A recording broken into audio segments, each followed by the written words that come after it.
Hello, everybody. Welcome back. And it's special time. Managed to fit one more in before the end of the international break. And we are very, very spoilt today by probably the only person in the world who's spoken more about the championship on YouTube than I have. And he might have spoken about double the amount of words. I'm sure most people that watch my channel also watch his channel. So really great to finally get him on. Ladies and gentlemen, illustrious Preston North End fan and YouTuber, Ben HD. How you doing, sir? Oh, what an intro. Yeah, I'm good, thank you. I'm looking forward to this. I'm always up for talking a bit of Championship football, a bit of Preston North End. Well, I figure if I just butter you up a bit at the start of the chat, you'll go into just Superman mode, right? Yeah. I hope it'll be that way.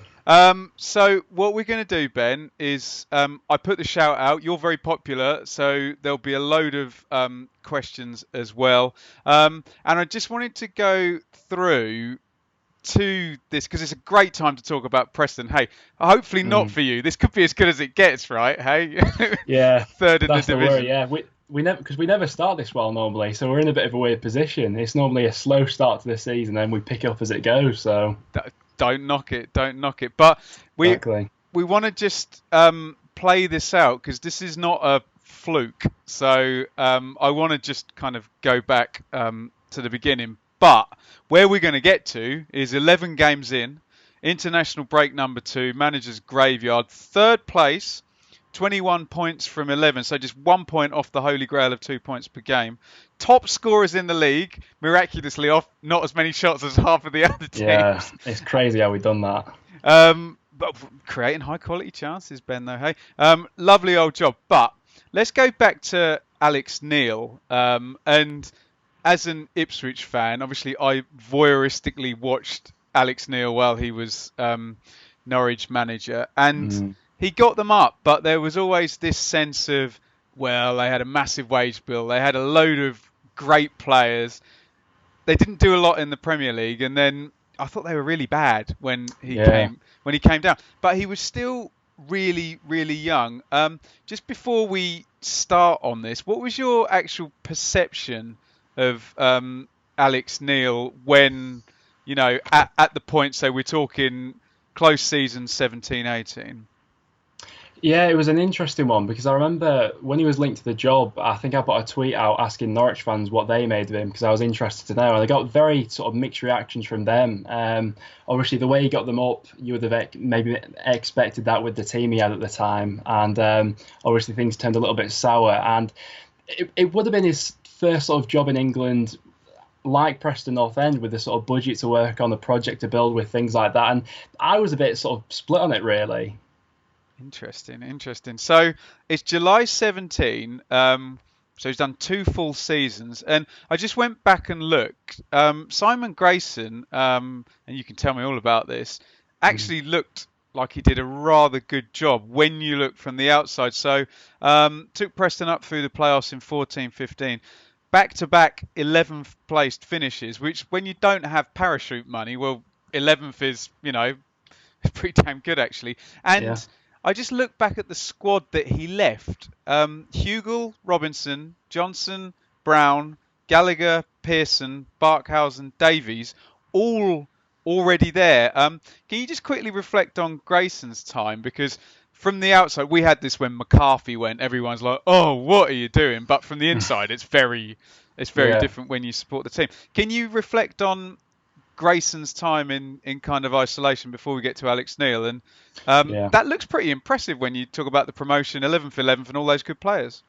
I think it was, yeah. I think that Simon Grayson, still amongst Preston fans for the majority, is remembered very fondly. I think that when we were relegated to League One and when Grayson first walked into the club after the disaster that was Graham Wesley, he really had a rebuilding job in his hands there. But to get us promoted in his second full season in League One, took us up to the Championship. Our first season in the Championship, we didn't really have any expectations to do things. It was just to avoid relegation. We didn't massively invest in the squad. It was the same core group of players that got us promoted. But every season we'd slowly build upon the finish from last time. And I think at the end of his second season, there was starting to get maybe the feeling that Grayson had perhaps taken this group of players as far as he could possibly go. We knew we were never going to go down with Grayson in charge, but we were just thinking to really step on and get to that next level, maybe a change from Grayson would be needed. But on the whole, speaking about some of the players he left behind, I think he assembled a really good group of championship players. It was just that he probably wasn't the man to then take us to that next level.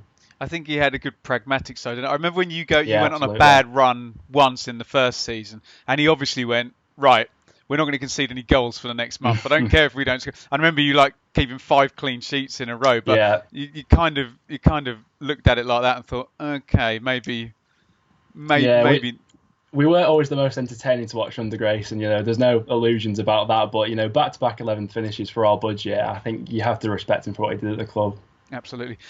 In comes Alex Neil. He goes back to Norwich in the first transfer window for Declan Rudd. Here comes Harrop. Here comes Fisher. Here comes Maguire.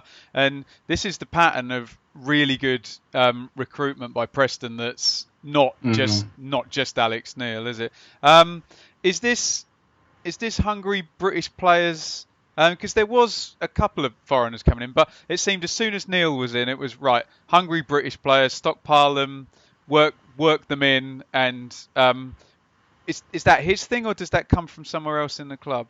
No, I think that mostly started when Peter Ridsdale came into the club. So he's been Trevor Hemming's advisor, and he's sort of been behind this whole rebuild that's been going on at the club recently. But I actually think most of the players you mentioned there were brought in before Neil had actually taken the job on. So a lot of those deals have been sanctioned under Simon Grayson. And obviously, I think it was partway through pre-season when Grayson decided to take the Sunderland job. First half of that season, Preston at 8th, 1 point off the playoffs. Lovely 9-game unbeaten run to finish the year too. I remember just before that international break, you played us at Ipswich with no players. There was 8 players injured, and then when they all came back, went on this great run. And I suppose this was the bigger upside now, Neil over Grayson. What was actually different on the pitch in that first, just up to Christmas in that first year of Alex Neil? I think that stylistically there was already a massive change between him and Grayson. I think that Grayson was a very sort of pragmatic, as you mentioned before, looking to counter-attack. We were happy to sit off teams a little bit more. But as soon as Neil came in, it was much more of a building out from the back. We're going to be the team to set the tempo of the matches. We were in possession a lot more. And to be honest, the start of pre-season, a few Preston fans were sort of, we're not sure if we actually like this type of football, because it was a little bit slow to begin with, as it normally is when a new manager's trying to breed in a new brand of football. But it was us looking to get on the front foot a lot more. We were creating more chances, and ultimately, that did lead to us at times being a little bit more leaky at the back, but it led to some fascinating matches in that first season. So we get to January 2018, and it's one of these horrible ones where the whole month is Jordan Hugo. Where's he going? Here, there, everywhere. He's got 10 goals, and it's a large English centre forward who's scoring and he's young. So you can see why the guy's up in the Premier League. Good price though, 9 million to West Ham. How important was this change now though, where you're up against the parachute regiment here, and you can pull in 9 million in one fell swoop there? Was that a bit of a sea change, that amount of money coming in terms of, rolling? You look at Brentford now spending 7-8 million. They can only do that because they're raising the money. And I think this is the bit where Preston kind of go into that category, right? Yeah, I think that's when it really started. And I remember the deal at the time, even with the goal scoring record that Jordan Hugo had at Preston at the time, he still sort of divided the fan base. Me personally, I think he was the perfect sort of Alex Neil striker, because he was big, physical, but what Alex Neil loves in his strike is then being able to press from the front, and you don't really have that many mobile target men like Jordan Hugo in the league. So, I mean, when West Ham came in with that offer, we couldn't turn it down. Preston North End, 9 million for a striker like that, we couldn't turn it down at all. But I think that slowly looking to reinvest that money back into the squad is what keeps us going. If you look at the finances day to day, the crowds we're getting at Deepdale, and like you say, the parachute payments that we're competing with to get into the top 6, it is sales like that which keeps us churning and moving forward ultimately. Brilliant, brilliant. So Preston finished seventh. So you've gone 11th, 11th under Grayson, and Neil straight in seventh spot, 2 points off the playoffs. So up 4 places. And I just had a look again, and what stood out when it just like jumped off the page when I kind of sorted the ages of everyone. So in 17-18, Barkhausen aged 23, Brown 22, Robinson 22, Harrop 21, Pearson 22, Fisher 23, Maguire 23.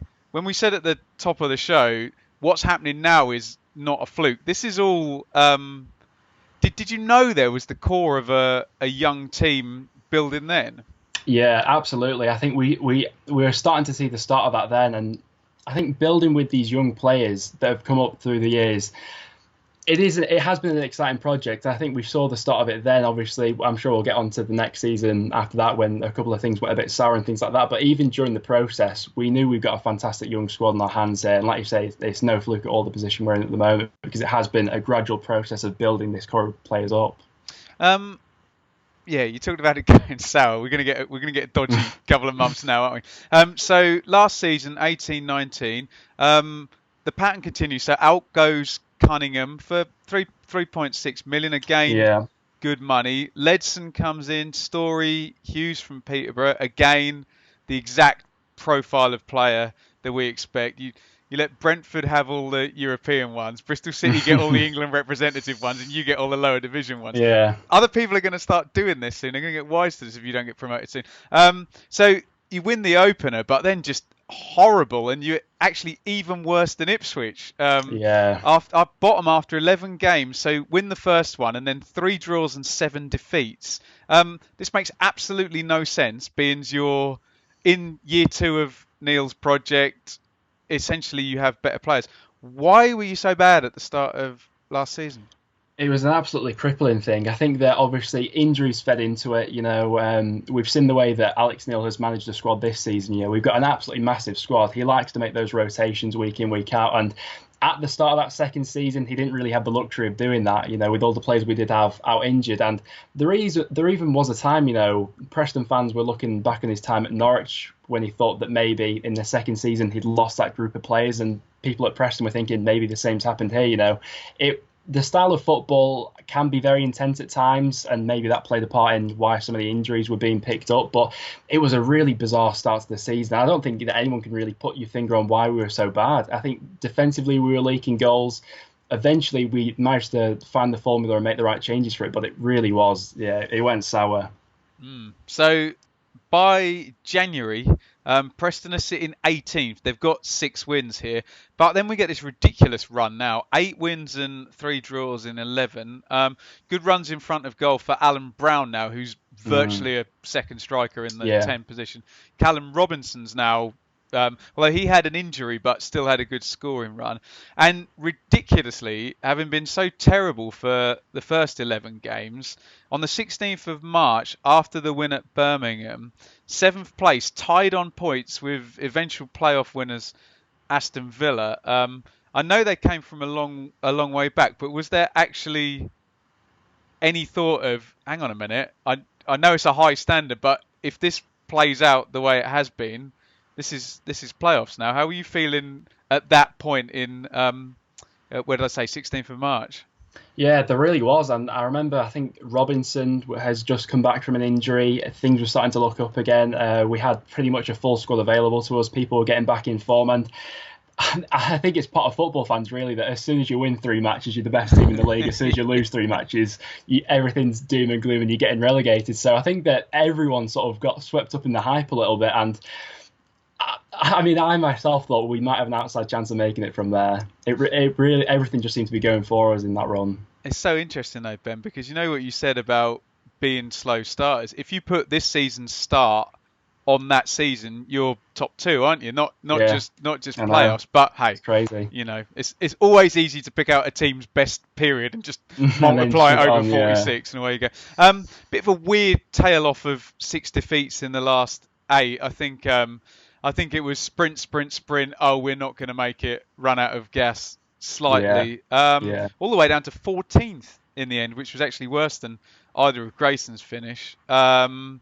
Any worries that, you mentioned, Alex Neil, it's all about intensity and he needs to have the players all eating out of his hands. Any worries now that 14th turns into 18th next season? I don't think so. I think we saw in that middle part of the season that Alex Neil's very much still got the winning formula. He's building this squad together, and we did tail off towards the end. We had that awful start, mostly due to injuries. But I don't think going into this season, I don't think there was any questions about that really slipping into it. So here comes, we expect it every summer. Callum Robinson this time out, 7 million. In comes Bayliss, who I don't know, you'll tell me, I don't know whether he's been used at all or a lot. Nugent comes back. If you're an Ipswich fan, that will send shudders down your spine, that name. Bauer, which is a great sign, and I saw him play in the playoff final for Charlton for 0. And Andre Green, hold fire on him because I know we've got questions about him. I've said it a couple of times. I make Preston, Bristol City and Brentford the best 3 teams in terms... And I've said this on my shows. I'm not just saying it because I've got a Preston fan on here. I think, like I said, Brentford for the European guys and building up and actually having virtually parachute income from sales. Preston for the lower division guys, and Bristol City have just managed to do, people like Webster and Kelly, Bobby Reid before that, Joe Bryan. Do you agree with that assessment and this idea that by the time you sell Robinson for 7 million, his replacement's already been at the club for 9 months because he was signed 2 transfer windows ago? How have they done the recruitment so well? Yeah, and I think that even when you look at the squad now, you think that the next people that are progressively probably going to be leaving the club, we're hopeful that their replacements are already there. You look at Pearson, his understudy at the moment would be Ryan Ledson. Paul Gallagher, who's 35 now, perhaps tailing off towards the end of his career. We're hopeful, you mentioned in there, that maybe Tom Bayliss would be that next player to step into that role. And it's all about planning ahead, absolutely. And I think that we have done that very well over the past few years. There have been a couple of positions where we perhaps not strengthened in that we could have gone a little bit more of. That summer transfer window, a lot of Preston fans really weren't actually too happy with that summer because obviously I'm sure it's like this at every football club, but there was the whole talk of, it'll be ambition this year, ambition. We have received a lot of money in transfer fees over the past few seasons, and we reinvested, I'd say, about 40% of that or so back into the squad, and there's just that thought among fans that maybe we could do a little bit more. But I think that the players we actually do invest in, on the whole, I think it has been very successful. From the outside, it just looks like there's no cause for complaint. Like they're doing it so well, and the recycling's going on so brilliantly. So we're in international break number 2, 11 games in. Brilliant start, like I said. They lost the first 2 away, but last season's home form just continues straight on through. I know the caveat to this is that there's a couple of hard games coming up after. But hey, look, let's get this recorded and we can be optimistic about it. So through late August into September, 4 wins in 5, into 3rd place where you've stayed, 8 unbeaten, 3rd in the league, plus top scorers. Talk to me about this season, and then we'll just have a quick run through your team. And I'm very interested in this 9 players for the front 4 positions as well. But talk to me about this season so far, Ben, and because it seems like they've added some steady away form to brilliant home form. Yeah, it has been like that. And I think the home form has been absolutely unbelievable for us so far. I think that, looking at some of the games, Barnsley, who we've just had, we took them apart 5-1.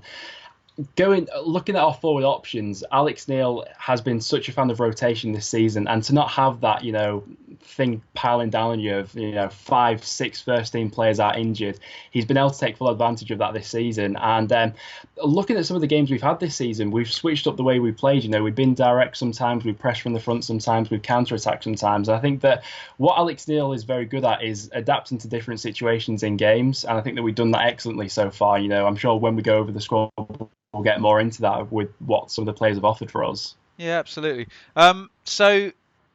We've seen Neil Warnock do this, and I think Slaven Bilic is kind of doing it at West Brom as well, where you have your back 6 or 7 and they stay the same, and the rotation happens further up the pitch. So let me just reel off what I consider the first choice back 5, and you can tell me if I'm wrong, and maybe just pick out 1 or 2 who who and say what you like, really. So Rudd in goal, Rafferty, Fisher, Davies, and Bauer. Obviously, we mentioned Davies was there under Grayson. Am I right about that? Yeah, And yeah. Rudd was really Alex Neil's first son. Talk to me about that back five, because you've got people coming in, literally 2 years apart. If you say Patrick Bauer as the last guy, talk to me about the back five. Yeah, so Bauer this season coming in has had an absolutely huge effect on us. I think that probably was one of the weaknesses from last season, defending from set pieces, especially balls coming into the box. Declan Rudd as a goalkeeper, I think he's a very good shot stopper, but he's not as commanding as he could be in some situations. So to have a centre-back as dominant as Bauer is in the air was absolutely massive to us. Last season we were playing with a back two of Ben Davies and Jordan Storey, two obviously really good upcoming English talents, but having two players in there, it's been so vital having that experience of Bauer for us this season. And interestingly enough, we went into this season with only one fit left-back, that being Andy Hughes, and he has been someone who picked up an injury. So Joe Rafferty has come in there this season and has been playing out of position. He's naturally a right back, but he's probably been one of the people to surprise me so far this season. I think that something that North End fullbacks haven't maybe quite got in abundance is the ability to really attack going forward. But Rafferty's added that down that left-hand side this season. I think he scored the goal away at Swansea, and he's had sort of the assist to the assist a few times this season as well. So he's added going forward, and I can't speak highly enough of Patrick Bauer. He's been absolutely massive for us this season. So interesting how those things always happen. I remember talking to the Norwich guys last season, and the plan was Hanley and Closer were the centre backs, and Jordan Rhodes was the forward, and James Husband was going to be, and none of them. All changes from there, yeah. None of them finished the season. Incredible. So it's mainly been a 4-2-3-1, although I've looked on a couple. It does say 4-1-4-1, but in the main two sitters, I've got down Paul Gallagher and Ben Pearson, but you did mention Ledson. We have mentioned rotation. I know Daniel Johnson, who we could do 5 minutes on just on his own at the moment. But Gallagher's been around for ages, and he's the sort of player I love because he's a technical player who used to be like a kind of winger, didn't he? Who's obviously really street smart. Look, he's not Ryan Giggs, but I remember Ryan Giggs moving back into centre midfield and just finding it so easy. Ben Pearson I'm interested in as well, because obviously there was the million yellow cards which we see from the outside last season. And I remember that game we mentioned against Ipswich where Mick had us 3-0 up and we literally just all stood back off, and Pearson had a lovely old time with loads of space, and I thought that's a decent player. Talk to me about the deep midfield positions, how much Gallagher will be used, how good is Pearson, when does Ledson come in, etc. Yeah, so the midfield too, I think, is absolutely crucial to us, and I'd go as far to say you'd be pressed to find many better midfielders in the Championship, really. Obviously, you've got the likes of Leeds and Fulham who've got like all the big names in there. I'd West Brom into that as well, but apart from that, I think we are really underrated in that area. Paul Gallagher, at the age of 35, is still he's still a crucial player for us. And you mentioned him there, he was a wide player when we brought him in. I can't think off the top of my head how many seasons we've had him for now, but when we did get him from Leicester, he came in as sort of a winger who could also play up front. Then he moved into a number 10, and then he moved deeper now into that holding role. But I think that him and Pearson have such a partnership with each other. We spoke about it before, Preston are always looking onto the next player, who to replace them. I think that those two, Pearson and Gallagher, by far will be the hardest to find replacements for, just because of the chemistry, the way they work with each other. It's a brilliant partnership. Ben Pearson I could speak about for absolutely ages, to be honest. I think that a lot of people's perceptions of Ben Pearson is based on that sort of typical hard guy in the middle of the pitch. I think that over the past 3 seasons, he's averaged a yellow card every 2.2 games or something crazy like that. So he ends up missing a third of the games through suspension. But he's such an underrated player in terms of his ability on the ball and his ability to get us moving going forward. I think that if you look at our win percentage with and without Ben Pearson, it is absolutely night and day. I think that the way we like to play, we are quite top heavy. So not having that protection of Pearson in front of the back four, we can completely fall apart. You mentioned it before. We like to play 4-1-4-1 sometimes with Pearson just paroling in front of that back four, and he's absolutely massive and he's crucial in that position. And then whenever he is suspended, that'll be when Ryan Ledson will then come into the side. Brilliant. scanning my brain for a better two. Probably I'm thinking Sawyers and Livermore. Yeah. West Brom for an actual two, but it's going to evolve again. I think we're going to move away from 4-2-3-1 by in 18 months' time. I can just see all this evolving. There's lots of two up fronts appearing again, isn't there? Now, this is what's really surprised me, because you would never think of Preston as, strength in depth, loads of different players. And I haven't seen Preston this season, actually, in the flesh, which I must remedy soon. But every game I look up, it's a different number 9, a different three off the front. Obviously, Daniel Johnson has kind of, just by his sheer ridiculous numbers, played himself into the 10 position. But I had a look, and I think I only went back about 5 games, and the information was just too much. Harrop and Maguire have been used down the left. Johnson and Brown in the 10 position. Bowden, Barkhausen down the right. Harrop and Maguire have also been used down the right. Brad Potts, I think, started the first game. Barkhausen's been used up front, as has Nugent, who's now fit. Talk to me about the rotation. My head's exploding with this. How it's working. Talk to me about Johnson and how Brown, who seemingly you talk about, who's the next one out the door for 8 million or whatever, and Brown can't get into the team. And finally, what's the best configuration of a forward and 3 behind them, or do you not even know? Sorry, loads of questions. It's a really crazy one. I think that it's sort of like Alex Neil bingo at the moment for a starting 11. If you were to ask a Preston fan 10 minutes before the lineup was announced who's going to be starting today, no one would have any idea. And there was a bit of a frustration with that at the start of the season, obviously, with the way we started a little bit slow away from home. People are thinking, it's normally a bad thing when a manager doesn't know the best selection, the best 11 and things like that. But he's been able to play that to his advantage this season. And we do have an absolutely massive squad. There's no denying that. And to keep players happy and get them a lot of game time, the natural thing would be to rotate them. And in the league as competitive as the Championship, I think that probably has worked to our favour, actually. But he's done well in keeping everyone happy. Touching on Daniel Johnson, though, this is the form of his form this season I've been absolutely blown away by him, because Wigan actually came in for him in the summer, and there was, I'd probably say it was 50-50 amongst the North End fans willing to let him go, actually. Wow. He'd always been, to be fair to him, he'd never really been utilised in that number 10 role before that. Under Simon Grayson, we didn't really play with a number 10. He played there in League One and did that very well, but in the Championship under Grayson, we never played with a number 10. And then whenever Alex Neil's been here, it's always been Alan Brown in that number 10 role. So we never really got to see DJ in that position. When he's come into it this season, though, and a lot of fans have been crying out for this for quite a while, he's taken his game completely to a new level. Before that, it would always be him playing a little bit deeper next to Pearson in that sort of Gallagher role, and you get probably 1 in 5 games where he'd have a good one, and then because he's not really a defensive-minded player, people see, people running past him and thinking, Johnson's doing nothing.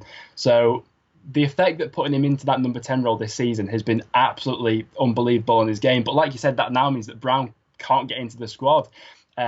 He's played a few games, Alan Brown, at right back this season. He's played a bit. Wow.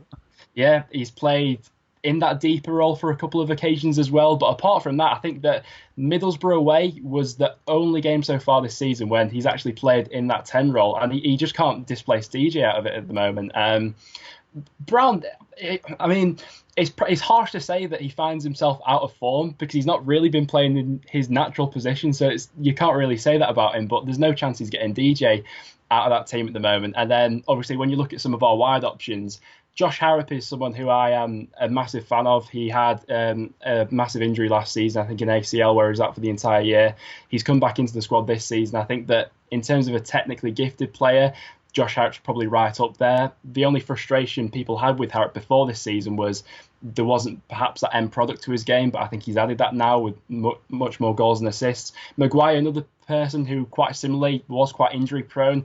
I actually think that Maguire's ended up being our Robinson replacement in this team, because when we signed Maguire from Ireland, he came in as a striker. he can be a little bit, because he's quite small, he can be bullied if he's going up against two quite physical players. I think that Maguire's best position is as an inside forward on that left-hand side, quite similar to how Robinson played for us. And I think he's really thrived in that role so far this season. And then on the right-hand side, Billy Bowden, another person who was out for the entirety of last season, has come in and when he's fit, made a real impact. And then Barkhuizen, I mean, he plays absolutely everywhere across the forward line. Pace going forward, I think you'll be pressed to find anyone faster than him in the league, probably. Is that your best four then, Ben? Harrop, Johnson, Maguire with Barkhausen up front. I'd probably say that, yeah. It would change week to week, probably. Obviously, I didn't even mention Brad Potts then as well. He can't really get into the side this season either, so he'll be in and out of the squad as well. But I'd probably be tempted to go for that, yeah.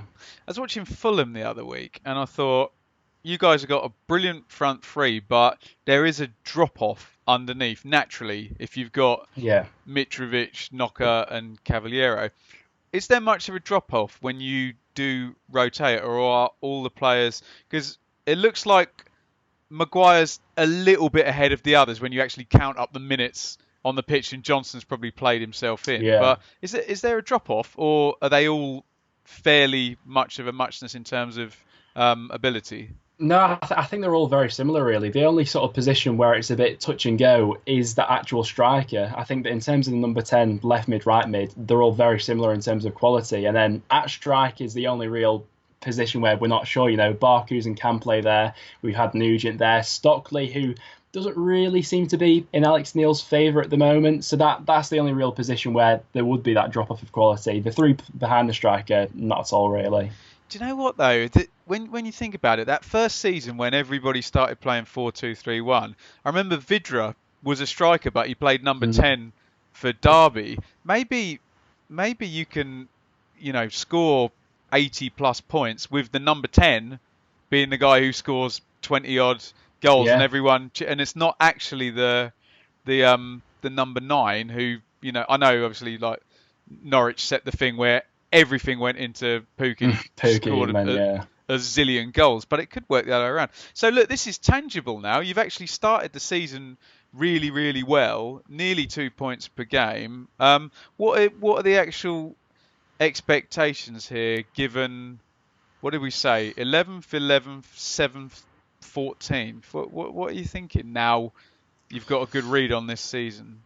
It is crazy, and we are in a much better position than I thought we'd be at this point in the season. I think that looking at the Championship as a whole, I think that Preston have got the capability of finishing anywhere from about 5th down to the 10th. I think we'll be in that sort of bracket of teams, really. I think that looking at the top 6 at the moment, I still think it's quite wide open with the teams that are at the top of the table at the moment. I think that eventually a top 3 will begin to form. I think for me personally, Leeds, West Brom, I think Fulham eventually will pick up their game with maybe one more of, I don't know, a Forest or a Swansea in there or something like that. But the bracket of teams below that, I think it's a lucky dip, really. And I think that Preston will be in that mix. But come the end of the season, it's probably going to be one of those where it's like injuries, what happens in January with the rest of the league and things like that. But I think we'll be around about that bracket. And I don't think anybody's asked. We'll go to the questions in just a second. Is there anyone in danger of being sold in January, or who do you think's next off the forecourt in terms of selling to then add more? I've seen a couple of rumours lately about Ben Davis. There has been some Premier League interest. I think that Wolves and Everton are interested in him. There is a bit of a concern amongst Preston fans at the moment because at the end of this season, I believe that Ben Davis, Alan Brown and Ben Pearson are all entering the last years of their contract. So we're all hopeful that this season they'll all be penning new deals and there'll be nothing to worry about. That tends to happen about now, though, doesn't it? Yeah, exactly. So, we're hopeful that in the next 2 or so months that will be happening. But if it doesn't, then pick any of those 3. And like I said, we can't afford to be letting people go on a free. So it will probably be them if they're not to sign a new contract. Interesting. Very, very interesting.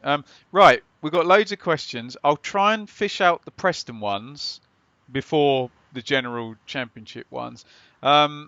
Adam has asked, how good is Ben Pearson? Well, let's just do that as a value. If he was sold in January, forget that. No, he's still got 18 months left, so he'd still be full market value. How much is he going for? Minimum 12 million. That's a. Where does Ben think? This is Adam asked. Where does Ben think Preston will finish? I think you've just said fifth to tenth. Yeah. Most underrated Preston player. I always have fun with underrated because who said what? Who's underrating them? Yeah. But someone under the radar that someone like me who doesn't watch them every week would I not think appreciate.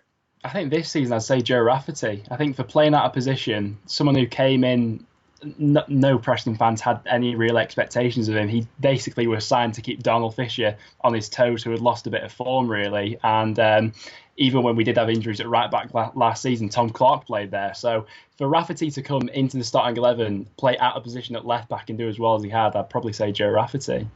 Excellent. And yeah, we mentioned him earlier. This is effing dagger with a Norwegian flag. What's the issue with Andre Green at Preston? So last thing I saw, I was at the Villa Sheffield United ridiculous game last year when they were 3-0 up and somehow managed to not win, and Andre Green scored at the end of that one. I'm sure you're going to tell me that there's 1,000 players ahead of him in the three off the front. Why can't he get in the team?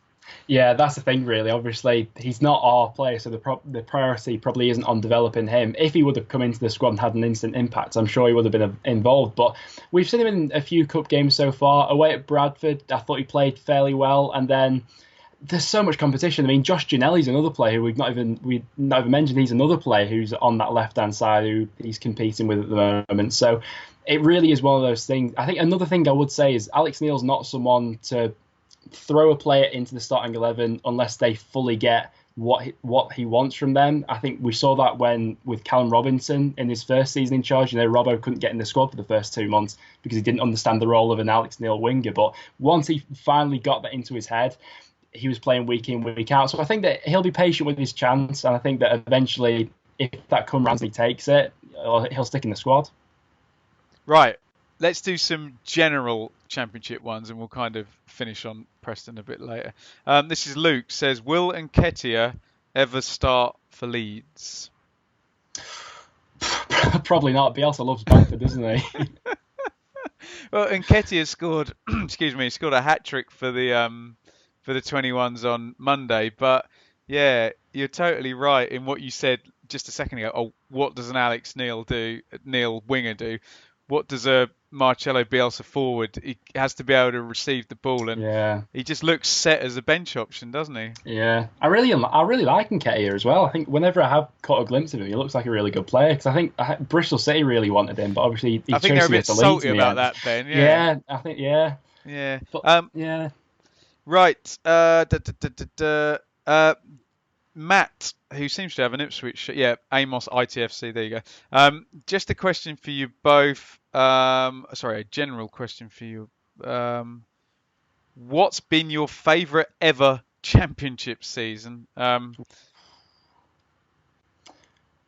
think from a North End point of view, I'd go for the 08-09 season. I think the last time Preston made it into the playoffs, I've got a lot of fond memories of that, having John Parkin and Neil Mellor leading the line going forward. I think that Wolves won the league that year. I think it was the year Ebanks Blake got about 28 goals for them or McCarthy, something. is it? Yeah. A lot of fond memories of that year. Made it into the playoffs on the last day. We pipped Cardiff to it. We had the same goal difference, but we got in there on goals scored. So that was a mad last day of the season. Classic. It's always going to be about your own team, isn't it? I do remember one of the years Ipswich missed out, and I remember Middlesbrough had Paul Gascoigne playing for them and Brian Robson managing them. I remember Quinn and Phillips were up top for Sunderland. That's ridiculous season. Aaron says, who's going to join Forest in gaining promotion to the Premier? I think you had it absolutely nailed when you said Leeds, Fulham and West Brom look pretty tasty, don't they? Chris asks, would love to know your aims for your respective channels. Both have great but different content that I follow regularly, so would understand where you want to take them. I'll answer first. I'd like to get as many subscribers as Ben's got, and now now he can answer. I don't know really. I just enjoy doing what I do and then see where it takes me really along the ride. I think that I just like to produce more content more regularly and see where it takes us. 'Cause there's always stuff to talk about in the Championship, isn't there? I think week to week, you've always got a manager being sacked here or something crazy happening there. The games are always mad, so there's never a shortage of things to talk about in the league, and that's what I love about it. I like doing videos on it. I was literally dead after the last 3 game week. Oh, it's been crazy. I think I went to 4 games that week, and then you're trying to, like you said, it'd be nice to do it full time and not work a Yeah. job in between. But I have to say, I totally agree with you. The fact that people come up to me at games of teams I don't support to ask my Yeah. opinion, and it's like the fact that you even care what what I think is just it's just madness, isn't it? Dan asks, if Gary Rowett gets the Millwall job, would he be the right fit? That's, I think Rowett's got a bit of a task on his hand to sort of build up his career again after things went a bit sour at Stoke. And I think Millwall have got a decent setup in there, to be honest. Obviously, things didn't really work out with Harris this season, but I still think they brought some decent players in there in the summer. I think they got a decent squad to work with. But I think Ainsworth was linked to that job as well. I'd love to see Gareth Ainsworth coming into the Championship. Former Preston player. I think he'd do a brilliant job there. It probably will be one of those two, but I'd love to see Ainsworth as the new Millwall man. Do you know, I thought we would have found out by now, Ben. They're cutting it pretty fine. Yeah, I know. Yeah. And the thing is, it's only 5 games to another international break, so you'd think if they couldn't get stuff sorted by tomorrow, that okay, run it through another 5 games and we'll take a bit longer. Mitchell asks, do you have a soft spot for Leeds? Would you be happy to see us promoted? I think I speak on behalf of all YouTubers and say we all have a soft spot for Leeds because the numbers are fantastic whenever we talk about them. But all the Leeds fans think I'm a curse, Ben, because whenever I show up, especially for games down in London, they tend to lose. Where do you stand on Leeds? 100 years old today as well. Happy birthday, Leeds. Yeah, I saw that. Yeah. I wouldn't necessarily say I had a soft spot for Leeds, but I wouldn't mind seeing. I think they definitely shake things up in the Premier League. I think that obviously that'd get a lot of media attention. Bielsa back in the Premier League with Leeds and things like that.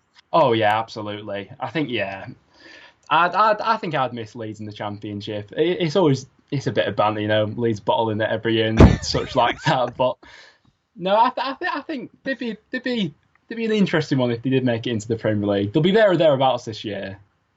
Interesting.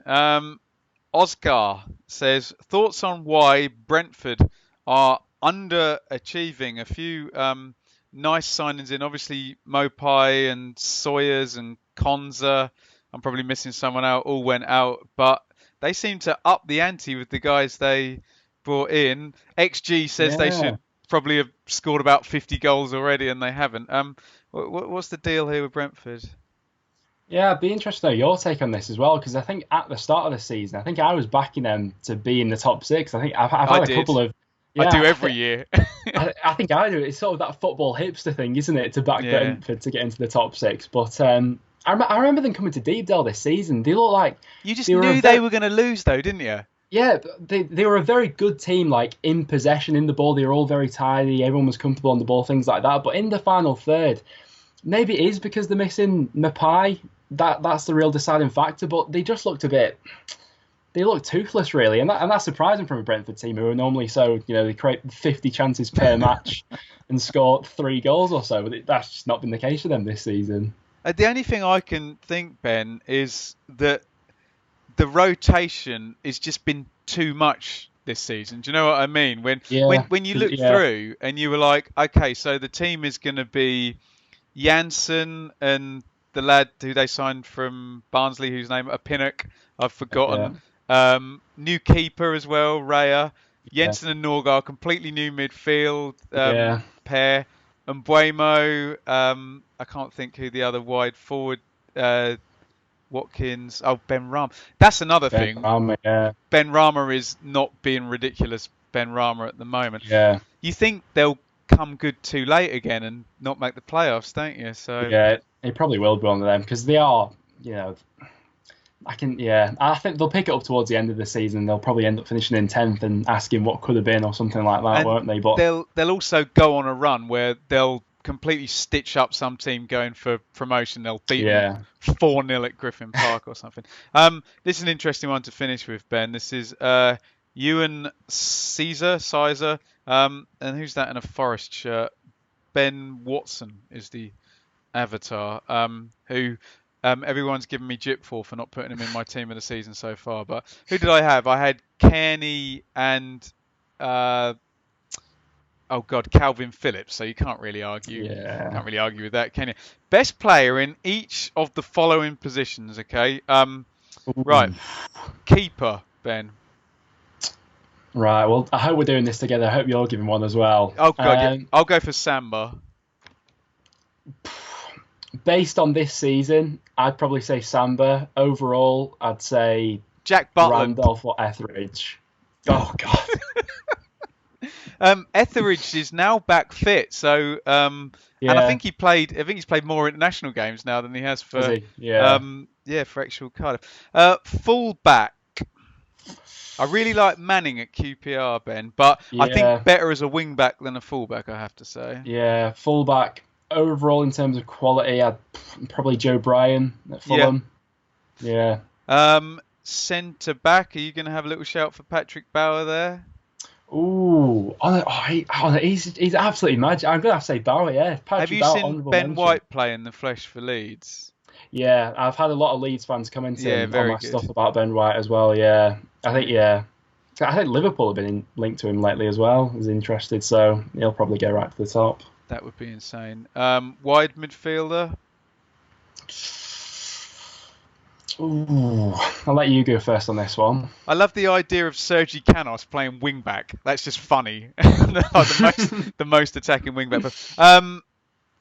I've seen Fulham 4 times, and I know Cavaliero and Knockaert are brilliant, but I still don't think they're kind of up to full potential yet.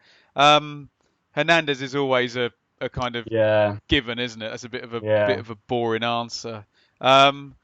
Don't know. I think the way no one's playing 4-4-2 anyway with wide midfielders. Costa's been a bit of a letdown at Leeds as well. I tell you, what about Dean Garner for for West Brom?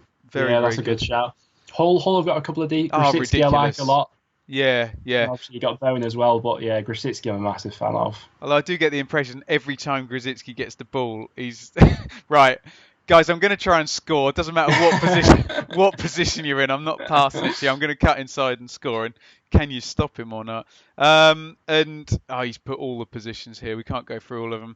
Obviously, we talked about Johnson's numbers. What about a striker? Because Mitrovic is the obvious one, but a couple of good ones at QPR. Watkins moved position at Brentford, hasn't he?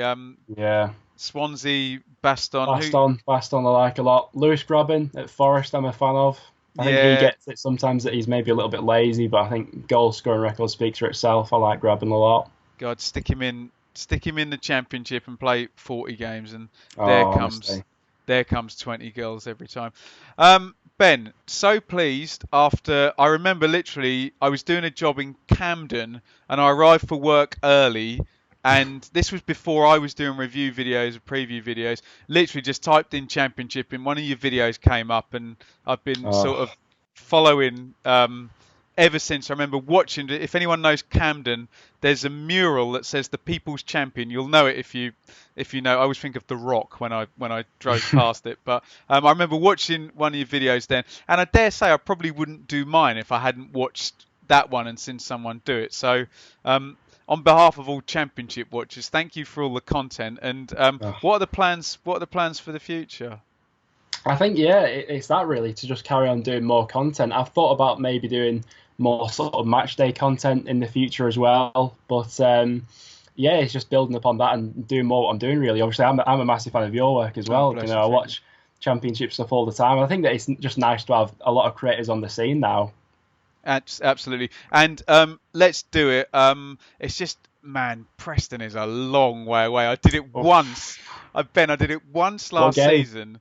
Oh, don't, you'll laugh. Because I was doing Leeds Norwich the next game, which was Sure. amazing. I did a 0-0 draw on a Friday night in the freezing cold between Preston and Derby, and I think Mason Oh Mount or Harry yeah. Wilson hit the post or something. Yeah. I vaguely remember that. Yeah. Exactly, you vaguely remember it because it's one of those games where you're like, I went to that game, but I don't remember anything about it at all. It's just gone into the recesses of my mind. But we must, if I'm up there, we must meet up and do a game together because Absolutely. I'd love to watch a game for you. I'm sure you don't need to, but plug your channel and what people can expect in your Twitter. Yeah, so over there on YouTube, Ben HD, quite similar to you, really looking to do championship reviews, predictions, things like that, and then other stuff during the week. As we said before, there's never a shortage of things to talk about when it comes to the championship. So over there, Ben HD, yeah.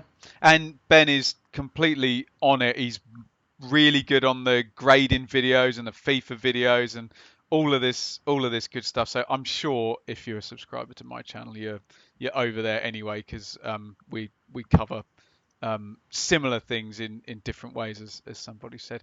Ben, thank you so much for coming on. Good luck to Preston. God knows Thank you. when I'm gonna eventually see them, but say something witty. Have the last word, Ben.